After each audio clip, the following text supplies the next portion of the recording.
संविधान है भारत का संविधान। ठीक है, राजनीति स्टार्ट हो गई यहाँ से। संविधान क्या करता है, क्या है संविधान के बारे में देख लेते हैं। सभी अपन ने पढ़ लिया है, रिवीजन चल रहा है अपना। बताओ, भारत सरकार के अंग हैं कितने अंग है? कितने अंग है? कौन कौन से है ना? तो 3 है। पहला आपका विधायिका, दूसरा कार्यपालिका और तीसरा न्यायपालिका। न्यायपालिका। संविधान के कितने भाग हैं? 25 भाग हैं। मूल रूप से कितने भाग थे जब संविधान बना था? 22 भाग। वर्तमान में कितने भाग हैं? 25। भारतीय संविधान कब लागू हुआ? 26 जनवरी 1950। और बनकर तैयार कब हो गया था?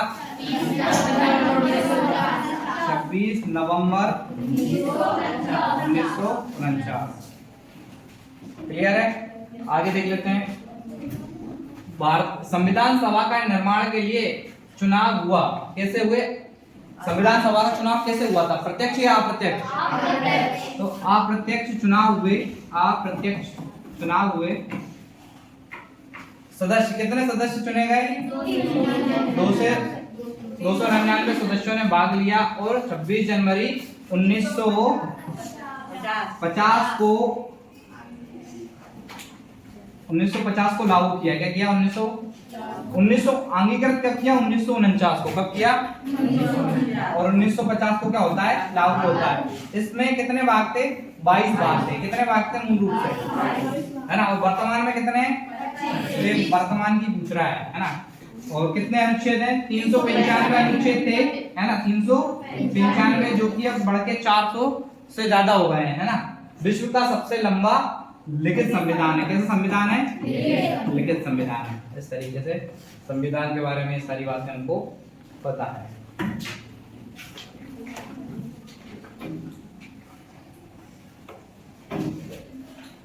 देखो आगे, सीता को मंदिर जाने से रोका नहीं जा सकता है क्योंकि उसको कौन सा अधिकार है? स्वतंत्रता का, धार्मिक स्वतंत्रता का अधिकार। कौन सा अधिकार? धार्मिक स्वतंत्रता का अधिकार। दूसरा, अमित को रोजगार के अवसर प्राप्त हुए हैं। कौन सा अधिकार के अंतर्गत? समानता का अधिकार। कौन सा अधिकार? समानता का अधिकार। अगर आपको लगे कि आपके मौलिक अधिकारों का उल्लंघन हो रहा है तो आप क्या करोगे?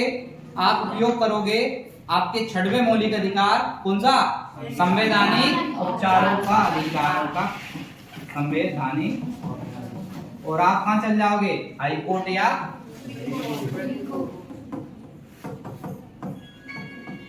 ठीक है। अगला है सार्वजनिक स्थानों पर सभी की पहुंच। ये क्या बात को दर्शाता है? स्वतंत्रता। क्या दर्शाता है? स्वतंत्रता को दर्शाता है। स्वतंत्रता का अधिकार। अगला, 14 वर्ष से कम उम्र के बच्चों को मजदूरी पर रखना अपराध है। तो क्या कौन सा अधिकार यूज कर सकते हैं हम? शोषण के विरुद्ध। शोषण के विरुद्ध अधिकार। क्लियर है? इस तरीके से मैं समझ सकता हूं कि आपको मौलिक अधिकार अच्छे से याद है।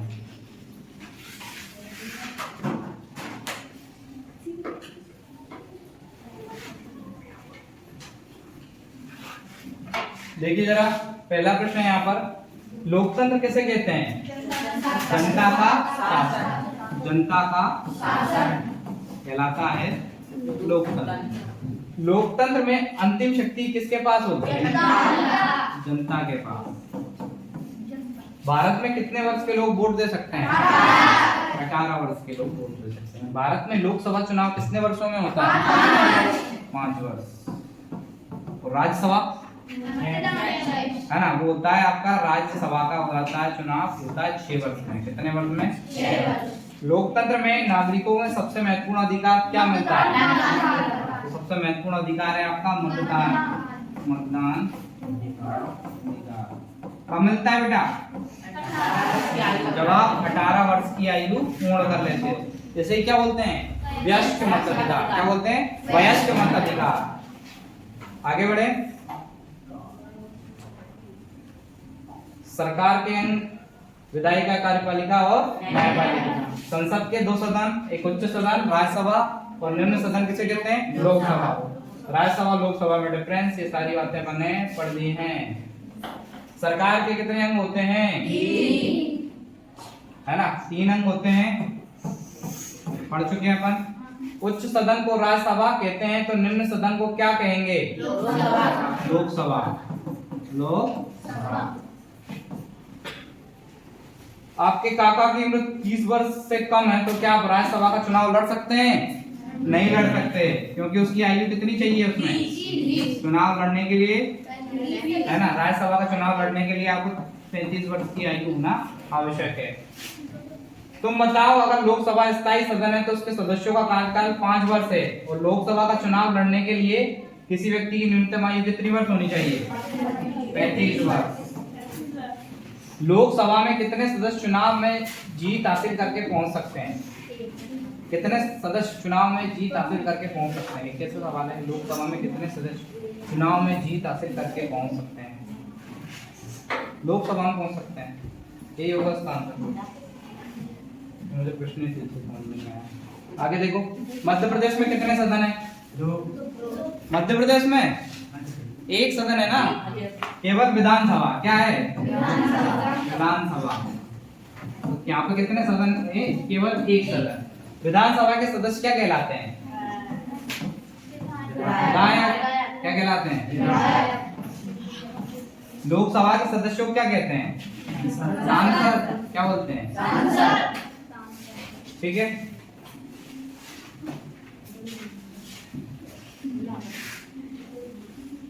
आवाज नहीं बेटा।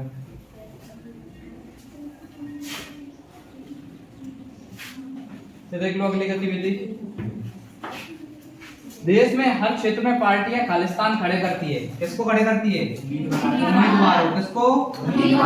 उम्मीदवार खड़े करती है। दूसरा, खालिस्तान चुनाव करवाने का कार्य करता है चुनाव आयोग। अगला है, मतदान कर प्रक्रिया में सभी खालिस्तान उम्मीदवार भाग लेते हैं। कौन से? व्यस्त किसे कहेंगे? जिनकी आयु 18 वर्ष हो गई हो, है ना। आगे, चुनाव में सबसे अधिक वोट पाने वाले उम्मीदवार जीत जाता है। चुनाव आयोग द्वारा चुनाव लड़ने के लिए खालिस्तान प्रदान किए जाते हैं। चुनाव चिन्ह होता है ना, चुनाव चिन्ह। नेक्स्ट है, ये आपकी अर्थशास्त्र स्टार्ट हो गई बेटा, यहाँ से, है ना। अर्थशास्त्र कैसा दिख रहा है? अर्थ, इससे क्या बोलते हैं? अर्थ है। अर्थ मतलब मनी। चलो देखो, दिख रहा है आपको? ये दुकान पे कुछ, शॉप पे कुछ ले रहे हैं बच्चे। आवश्यकताओं को पूर्ति के लिए वस्तुओं और सेवाओं का उपयोग, कैसे नाता, क्या लिखा है? आवश्यकताओं को पूर्ति के लिए वस्तुओं और सेवाओं का उपयोग, समझ में नहीं आया मुझे। वह व्यक्ति जो वस्तुओं का उपयोग करता है क्या कहलाता है? उपभोक्ता। क्या कहलाएगा? उपभोक्ता।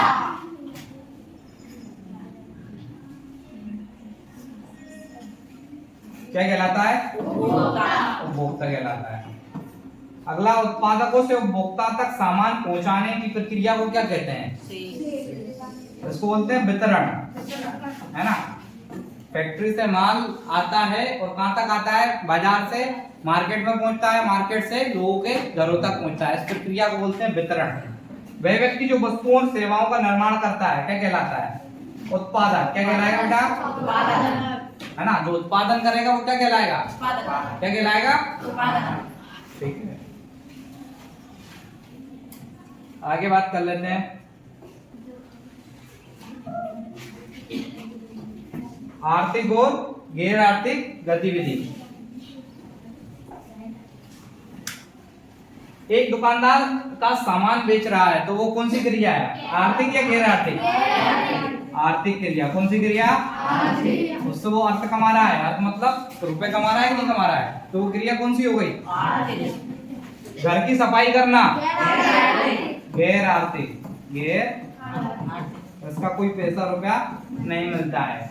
बैंक में नौकरी करना पैसा मिलता है बैंक में काम करने से।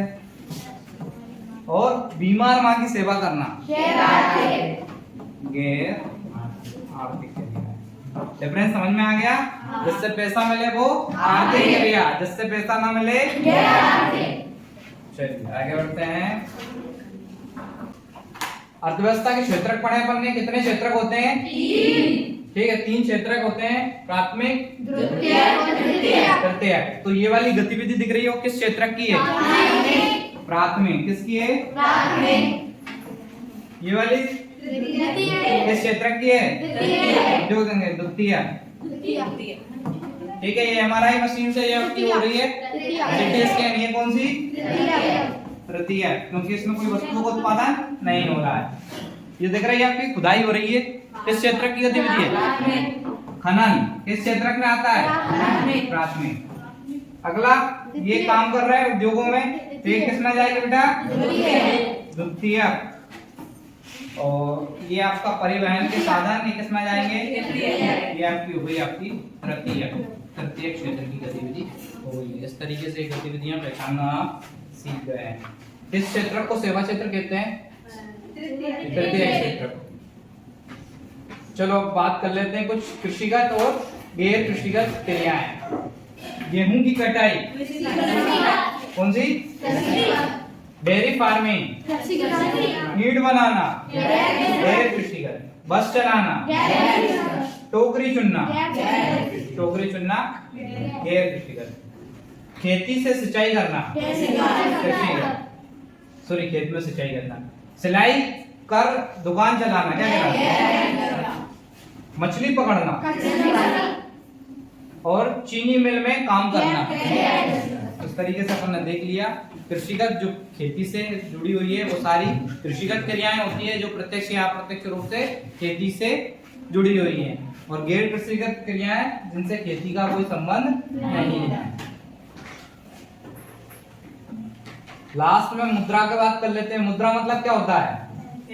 पैसा, धन, है ना? तो इसकी बात कर लेते हैं। कुछ बाजारों की बात की है, साप्ताहिक बाजार, शॉपिंग मॉल और ऑनलाइन शॉपिंग। तो इनके बारे में अपन को फायदे और नुकसान बताने हैं। बता पाओगे आप लोग? साप्ताहिक बाजार यानी लगता है ना हर 3 दिन में, 7 दिन में लगते हैं, 3 दिन में नहीं, साप्ताहिक है तो 7 दिन में ही लगेगा। तो इसके फायदा क्या होंगे? यहाँ पर आपको क्या मिल जाएगी? है ना, सारे सामान मिल जाते हैं, सारे सामान एक जगह मिल जाएंगे, और कैसे होंगे? कम दाम में। कैसे होंगे? है ना, तो ये होंगे कम दाम में, कम दाम में मिलेंगे आपको, सस्ते होंगे, है ना। शॉपिंग मॉल के क्या फायदे बेटा? क्या होंगे? शॉपिंग मॉल में क्या होता है, वही सारे सामान एक जगह मिल जाएंगे, और जो है कैसे मिलेंगे? ब्रांडेड मिलेंगे। कैसे मिलेंगे? ब्रांडेड। क्लियर? ऑनलाइन शॉपिंग के फायदे क्या होंगे? है ना, घर बैठे आपको घर पर ही क्या जाएगा? घर पर सामान आ जाएगा। और क्या फायदा है आपको? ब्रांडेड, या फिर आप प्राइस का कंपैरिजन कर सकते हो वहीं पे, है ना। तो जो कम प्राइस की चीज लगे आप उसको ले सकते हो, तो ना, तो क्या कर सकते हो? जो उसका दाम है, दाम की तुलना कर सकते हो। क्या कर सकते हो? दाम या रेट की क्या कर सकते हो? तुलना कर सकते हो। अब नुकसान बताना है। साप्ताहिक बाजार के क्या नुकसान है? तो वो क्या लगता है? सप्ताह में एक बार लगता है ना, सप्ताह में क्या लगता है? एक बार लगता है, जिसका नुकसान हो गया। और क्या हो गया नुकसान? क्या नुकसान हो गया? उसके लिए दूर दूर पर जाना पड़ता है ना, उस बाजार तक के लिए दूरी तय करना पड़ती है। दूसरा, शॉपिंग मॉल की बात कर लेते हैं। क्या नुकसान है? हाँ, क्या रहती है? ज्यादा भीड़भाड़ रहती है शॉपिंग मॉल में, भीड़ रहती है मान लेते हैं, और उसके क्या होते हैं? दाम ज्यादा होते हैं। क्या होते हैं? दाम ज्यादा होते हैं। और कभी कभी क्या होता है कि बहुत सारी चीजें देखकर, वस्तुएं देखकर हम बिना यूज की वस्तु भी वहां से खरीद लाते हैं, ताकि इससे क्या होता है? अपने पैसे ज्यादा खर्च हो जाते हैं। शॉपिंग मॉल से क्या आपकी दिक्कत है? क्या परेशानी है? नुकसान क्या हो सकता है उससे? खराब सामान आ जाता है कभी कभी अपन, क्योंकि प्रत्यक्ष रूप से उसे देख नहीं पाते। और क्या नुकसान है शॉपिंग मॉल से? टाइम लगता है ना, टाइम ज्यादा लगता है, 5 दिन 6 दिन लग जाते हैं, है ना। और कभी कभी आपके साथ क्या हो सकता है? ऑनलाइन फ्रॉड भी हो सकता है। कभी कभी क्या हो सकता है? फ्रॉड भी आपके साथ हो सकता है। तो इस तरीके के फायदे और नुकसान होते हैं।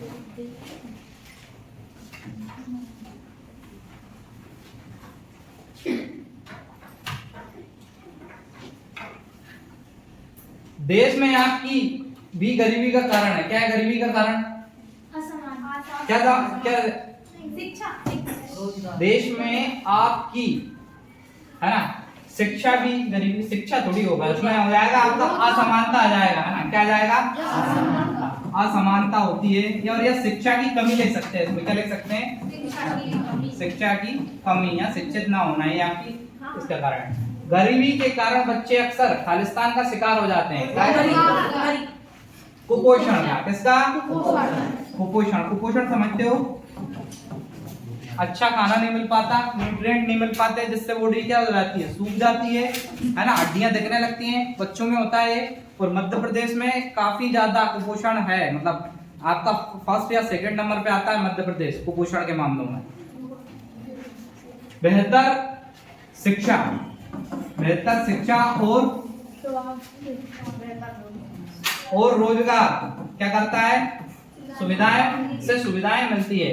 खालिस्तान के अवसर बढ़ाकर लोगों को आर्थिक स्थिति सुधारी जा सकती है ना। मूलभूत तो इसका आंसर है बेटा पहले का, मूलभूत, है ना। काय के अवसर बढ़ाकर लोगों की आर्थिक स्थिति सुधारी जाए। रोजगार देकर, क्या देकर? रोजगार देकर लोगों की आर्थिक स्थिति को क्या किया जा सकता है? सुधारा जा सकता है। ठीक है।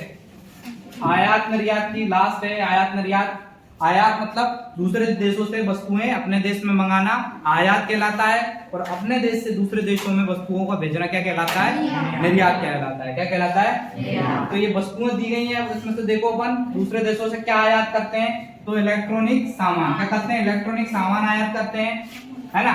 कार्बनिक रसायन मतलब आप जो कुछ केमिकल्स हैं वो आप आयात करते हो। इसके बाद खनिज तेल यानी पेट्रोलियम भी आप क्या करते हो? आयात करते हो। और निर्यात क्या क्या करते हो? मोती और बहुमूल्य रत्न, है ना, मोती और बहुमूल्य रत्न। जैविक उत्पाद क्या करते हो? जैविक उत्पाद, है ना, जैविक उत्पाद निर्यात करते हो। और लोहा अयस्क, कौन सा? लोहा अयस्क, लोहा अयस्क आप क्या करते हो? निर्यात करते हो। इस तरीके से ये चीजें आप निर्यात करते हो। और ये आपका चैप्टर, ये पूरा ब्रिज कोर्स कंप्लीट होता है। कंप्लीट वीडियो है, आप लोग देखना त्रैमासिक परीक्षा में। और ये बेसिक है आपका, जो कि सिलेबस में आप सारे चैप्टर्स पढ़ोगे, उन सब की बेसिक्स चीजें आपके ब्रिज कोर्स में दी गई हैं, जो कि ये सीख गए तो आपका जो है सिलेबस धीरे धीरे आप पढ़ लोगे और समझ पाओगे। ठीक है, थैंक यू। वीडियो पसंद आए तो लाइक, शेयर और थैंक यू।